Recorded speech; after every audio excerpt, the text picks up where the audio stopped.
Hello, everyone. Welcome to this talk on institutions, domestic politics, and Japanese foreign policy.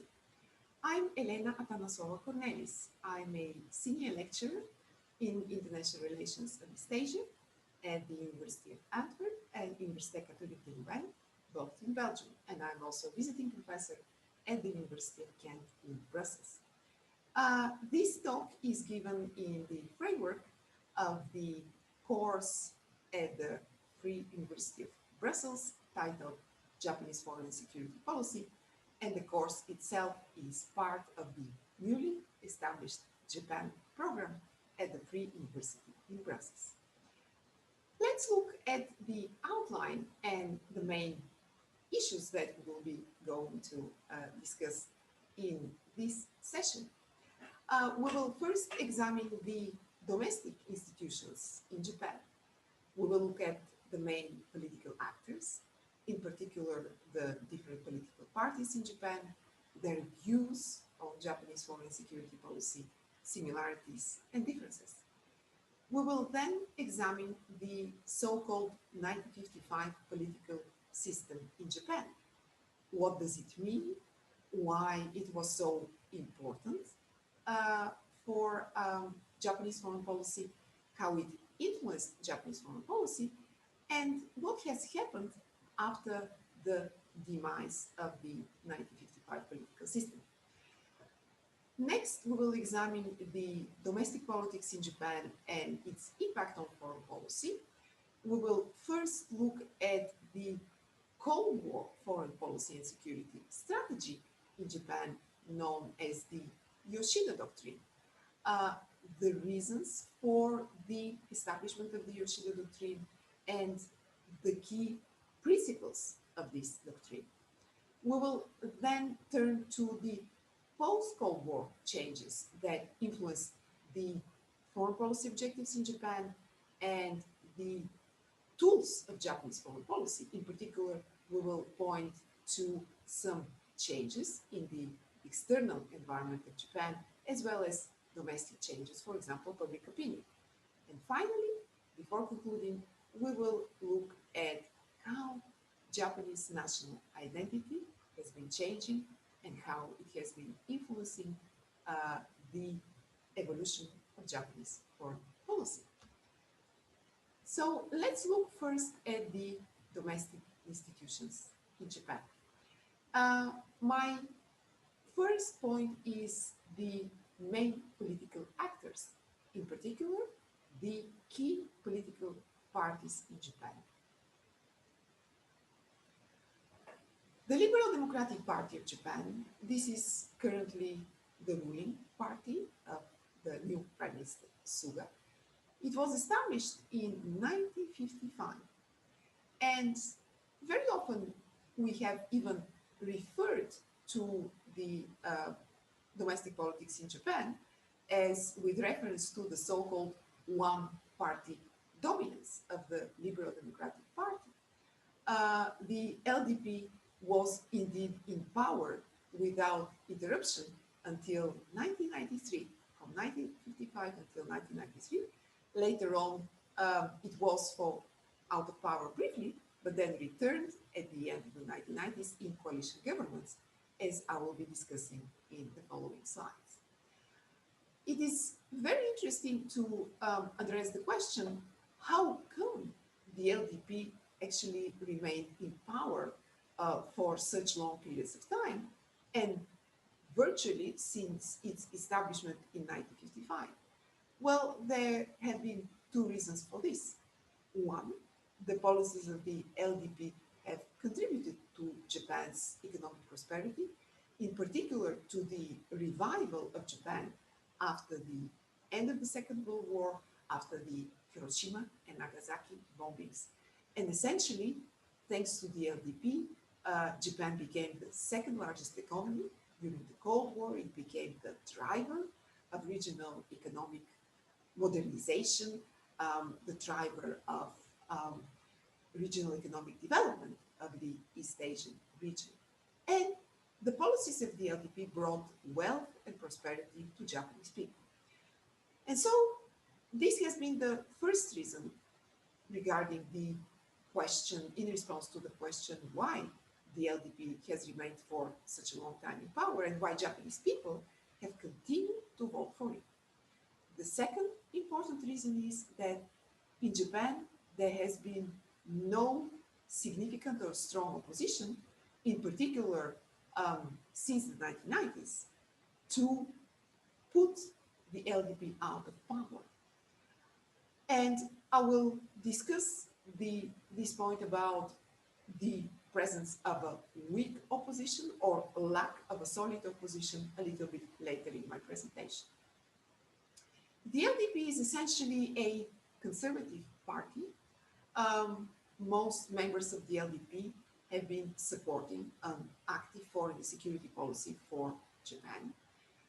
Japan has the so-called self-defense forces. This is essentially Japan's armed forces. And the LDP has been the strongest supporter of the gradual expansion of the role of the self-defense forces, in particular beyond the territory of Japan. Finally, one important aspect of the LDP's views on foreign security policy is the strong support within the party of Article 9 revision of what is known as Japan's peace clause, that I will also discuss a little bit later in my presentation. The left in Japan was, during the Cold War, represented by the Socialists, the Japan Socialist Party. It was a strong opposition during the Cold War. The Socialists essentially were able to put brakes on the LDP's security ambitions. However, ideologically, the Socialists gradually declined at the end of the Cold War and were no longer their ideas and principles appealing to the Japanese people from the 1990s. With the demise of the left, represented by the Japan Socialist Party, Japan also saw domestically the end of the left-right divide on security policy. During the Cold War, the right was represented by the LDP, the left was represented by Japan Socialist Party. However, since the 1990s, we have a new opposition in Japan, which replaced the socialists, and that was the Democratic Party of Japan, established in the mid-1990s. The Democratic Party of Japan included members both from the left wing of the Japan's political spectrum and the right wing, former members of the LDP. And this combination and inclusion of both members of the Socialist and the LDP made it very difficult for the Democratic Party of Japan to promote and to come up with a unified or coherent vision on Japanese foreign and security policy. There have been numerous internal divisions, disagreements, and realignments. The party was dissolved, it changed in real life, starting from the 2016, and now exists under some members have formed another party under a different name. Importantly, the Democratic Party of Japan, before it dissolved in 2016, it had significantly overlapping views with the LDP on foreign policy. For example, they agreed that there was a need for the expansion of the role of the self-defense forces. They also agreed and converged with the LDP on the central role of the US-Japan alliance in Japanese foreign policy, even though the main difference between the Democrats and the LDP was primarily with regard to the role of Japan in the framework of the United Nations UN sanctioned missions, which the Democrats significantly supported, giving less priority to US-led security missions. Another important party which we should give significant attention is known as the Komeito. This is the only party in Japan which is affiliated with the religious organization, the Buddhist organization. It is moderate conservative party.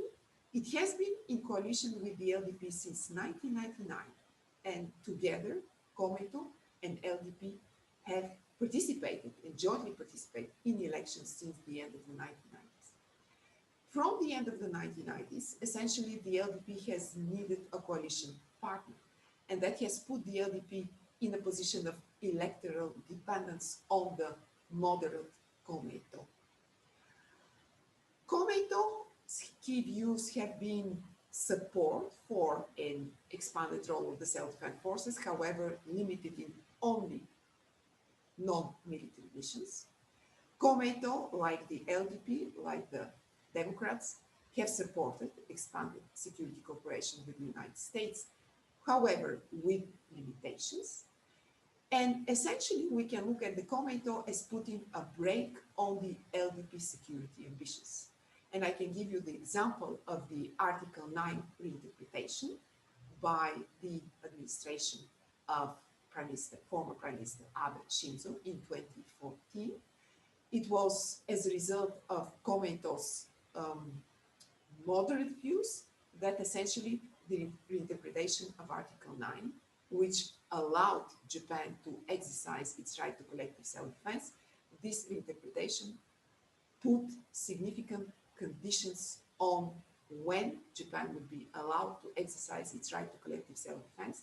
Essentially, it was under the influence of the Cometo that now this reinterpretation means that only when Japan's own security is at stake, Japan is able to exercise its right to collective self-defense, in other words, defend other allies, in particular the United States.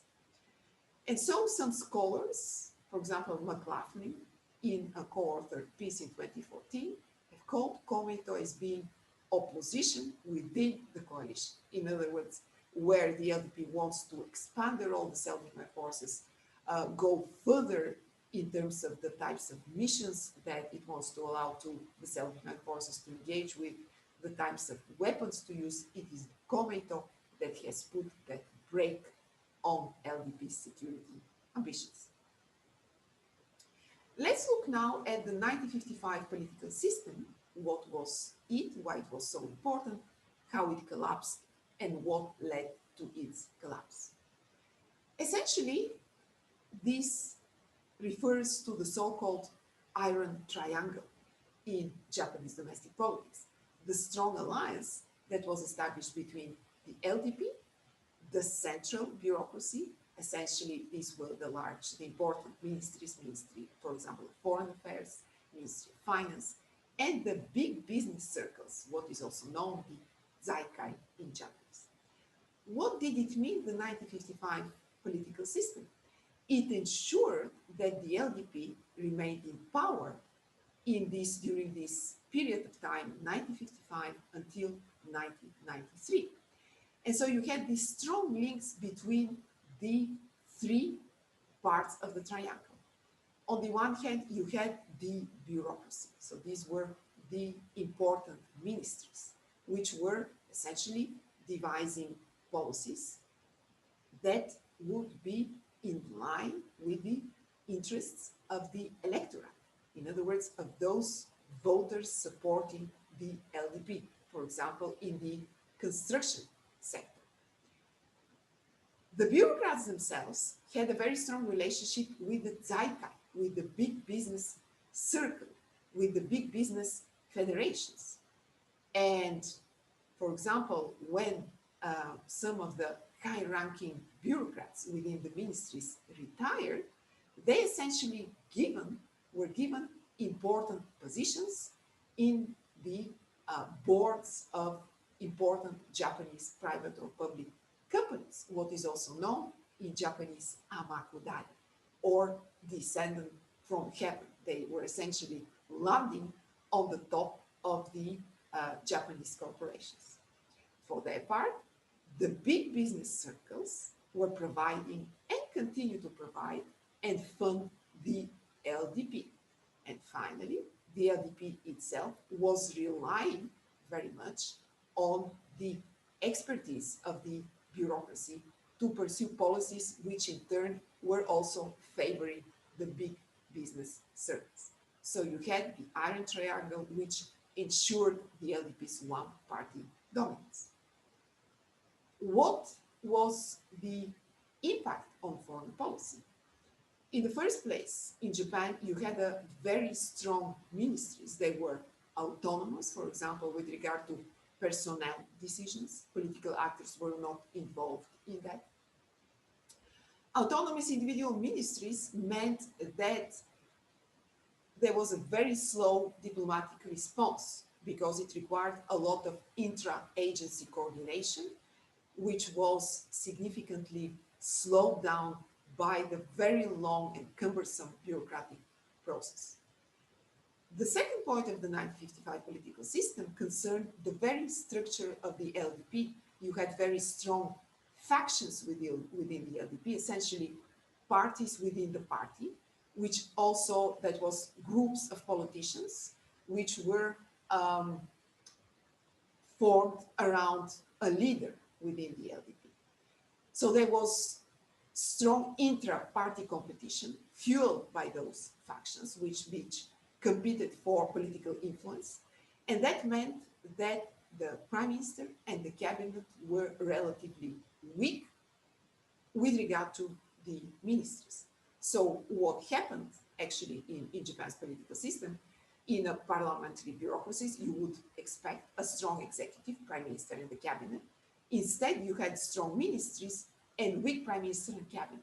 So these strong factions also led to essentially a very frequent turnaround of prime ministers and cabinets. You had actually ministers which stayed for very short period of time in office. And of course, they were not able to essentially put their stamp on Japan's policies, in particular in the area of foreign security policy. Essentially, Japan's foreign policy was a sort of dictated by strong ministers. Finally, the socialists, even though they were not able to displace the LDP and to form a government during the Cold War, they were essentially the guardian of pacifism manifested in Japan's Article 9, which I will discuss in a minute.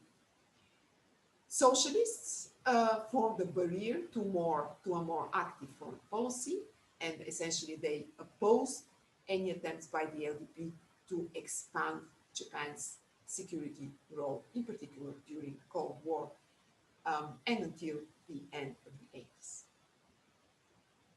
What happened in the 1990s and the reforms essentially in recent years, also under Prime Minister Abe, is there was an administrative reform since the 1990s, which focused on centralization in foreign policy decision-making under the Prime Minister and the Cabinet, so that top-down leadership would be reinforced.